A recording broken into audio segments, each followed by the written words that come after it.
Hey everybody, hope you're doing good today. Welcome into another weekday Bible study. Sorry I couldn't join yesterday. I had some commitments with another family in the church, and so I was a little bit busy.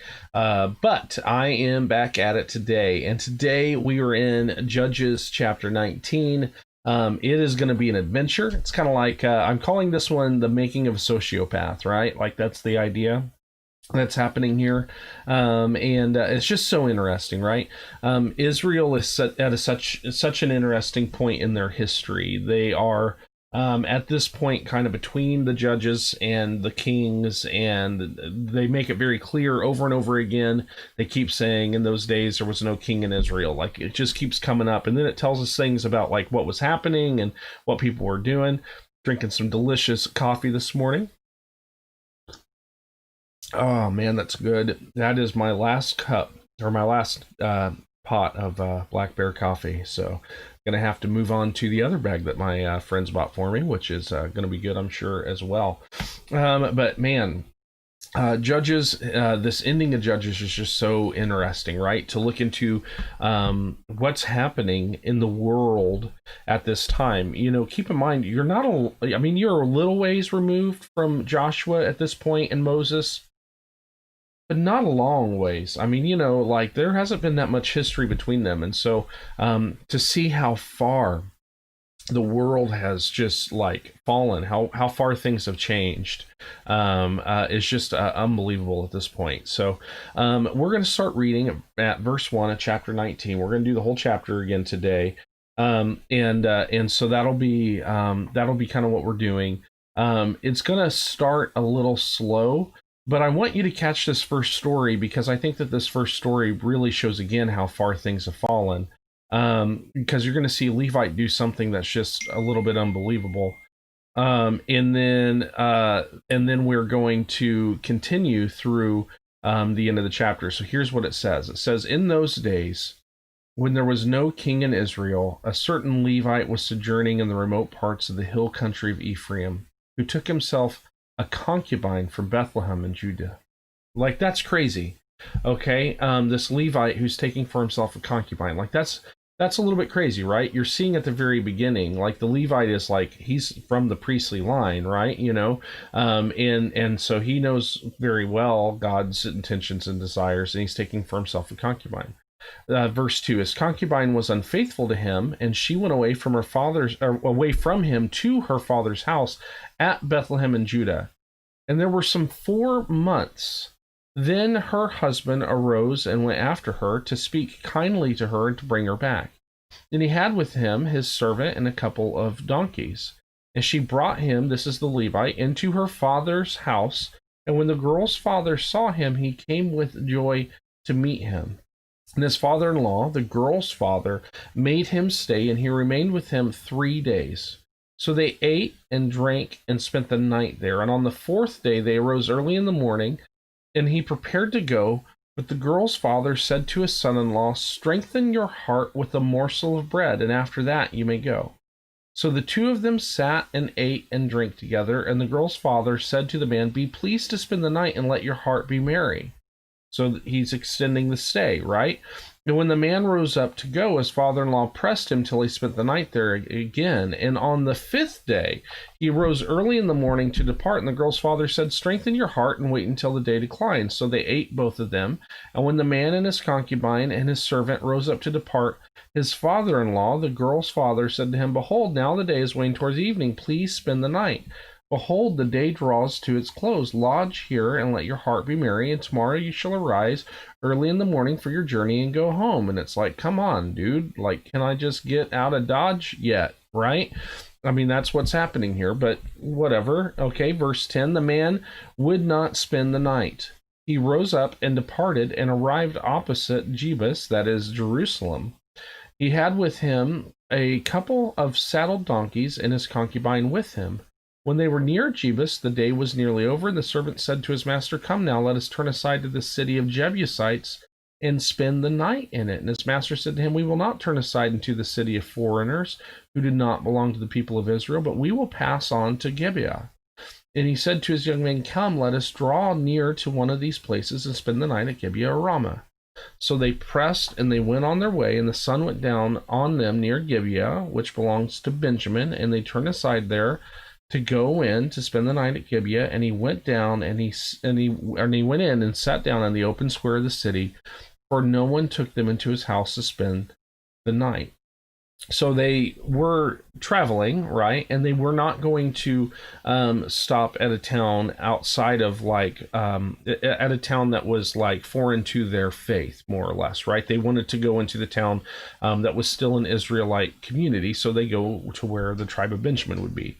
Verse 16, behold, an old man was coming from his work at the field in the evening. And this man was from the hill country of Ephraim, and was sojourning in Gibeah. And the men of the place were Benjaminites.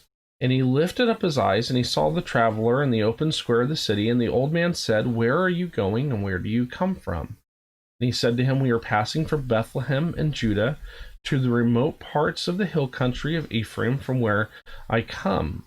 I went to Bethlehem in Judah, and I am going to the house of the Lord, but no one has taken me into his house. We have straw and feed for our donkeys with bread, and wine for me and your female servant and the young men with your servants. There's no lack of anything.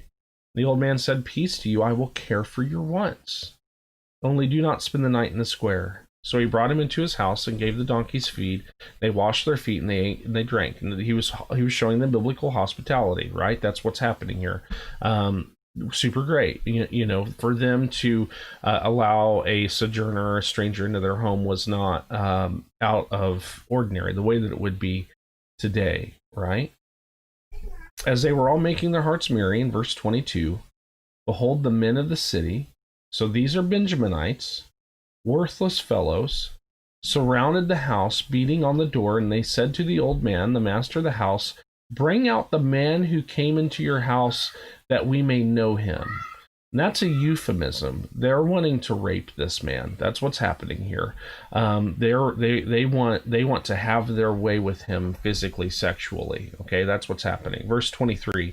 And the man, the master of the house, went out to them and said to them, no, my brothers, do not act so wickedly, since this man has come into my house. Do not do this vile thing.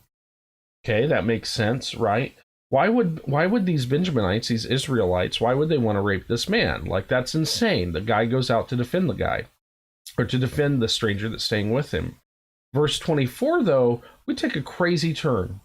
Behold, here are my virgin daughter and his concubine.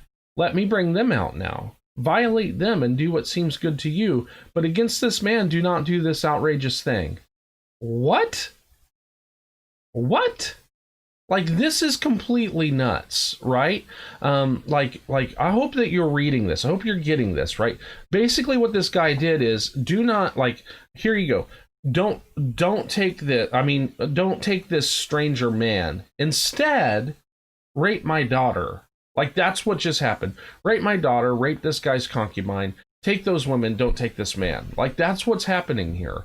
And don't be like, oh, well, it's because this was like man on man, and so they wanted to be man on woman, so it'd be less bad. No, that's not true. Rape is rape. Like that's just not true, right? In regards to scripture, sexual immorality is sexual immorality. It doesn't matter it doesn't matter what genders are involved in it. Immorality is immorality, right? And so it's just like this crazy conversation, that, like, this crazy thing that's happening here. He's like, take my daughter, take his concubine, have your way with them, right? But the men would not listen to him, so the man seized his concubine and made her go out to them, and they knew her, and they abused her all night until the morning. Like, the guy just threw the concubine out there, shut the door, and she had to fend for herself.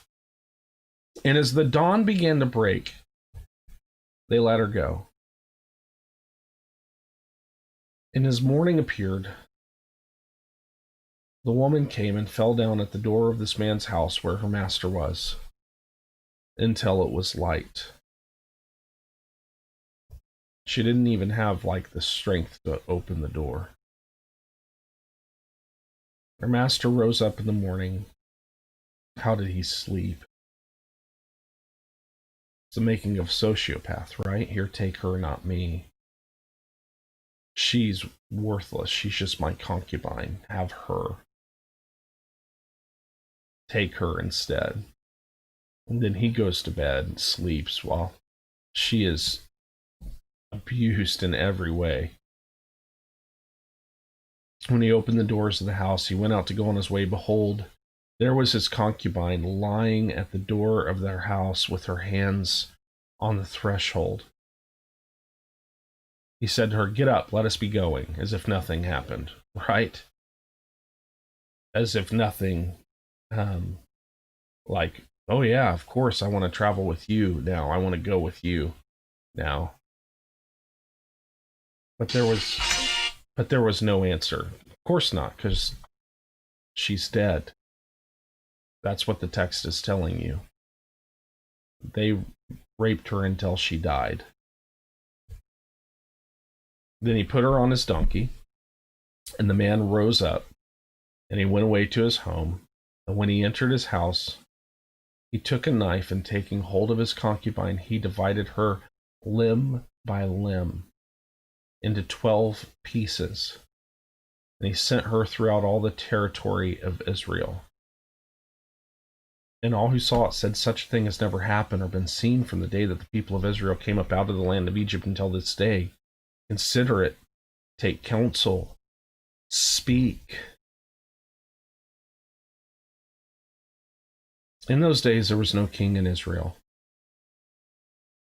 And a Levite, who is a priest, who knows full and well the words of God, decides to take for himself a concubine, which is a sexual partner, which he should have known better not to do.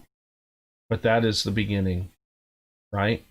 That's the first step towards the making of a sociopath, is the reality that it really doesn't matter what God says. There is no higher power than my own desires, wants. And she leaves him for a few months, and he decides he wants her back, so he goes back and he takes her from the house of her father. And then he uses her, throws her out defenseless against mobs who wanted to rape him. Here, take her instead. Allows her to be raped, abused all night long until she dies. In the morning, while he gets a good night's sleep inside the house, wakes up, says to her dead corpse on the threshold of the doorway, "Get up, let's go." When she can't, he places her body on top of his donkey, carries her to his house, where he tears her apart limb by limb, and then goes throughout the land of all 12 tribes and places one piece of her body in each of the 12 plots of land. The sociopath is made when he begins to regard himself as the ultimate authority on what should happen. I know it's heavy today. I get it. And I know that some of you watch this with your kids, so I'm sorry, but it's what it is today. Have these conversations. Pay attention to the last verse. The last verse of this, I think, is the key of this entire chapter. All who saw it said, "Such a thing has never happened or been seen from the day the people of Israel came up out of the land of Egypt until this day." Consider it. Take counsel. Speak. In other words, learn from this example, because it could happen again. If you like this video, give us a thumbs up. If you have any questions or comments, you can absolutely write them, leave them in the comments section. And of course, if you would subscribe to the channel, I'd appreciate it. You can click the bell icon to receive notifications. And if you think anybody would find this video helpful or interesting, please share it with them. Until tomorrow.